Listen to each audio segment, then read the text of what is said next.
Hey everyone, greetings. It's New York Dan. Wow, my birds are just flying. Yeah, guess what? I'm going to attach a video from my security cam.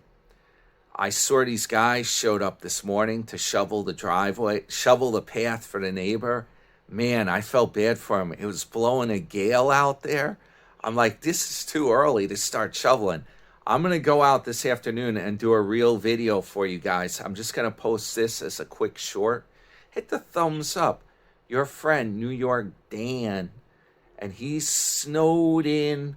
This is a bad blizzard. A matter of fact, I heard where I live in Suffolk County, we got hit the worst.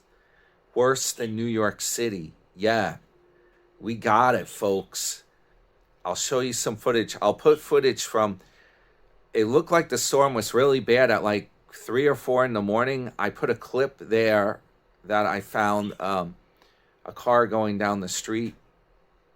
I forget what was going on. I looked at the camera feed because I see all the snow, but I don't see it coming down live when I look out the window. I haven't really seen it snowing much, but I'm like, it must have snowed a lot at one point. And I went back on the camera and I saw in the middle of the night, like 3 a.m., it was really coming down bad. You'll see. And then this morning, I'm going to put the clip when those guys arrive. Yeah, with shovels. And I don't know how they do it, guys. It's frigid and it's blowing. All right, check it out. I'll see you soon.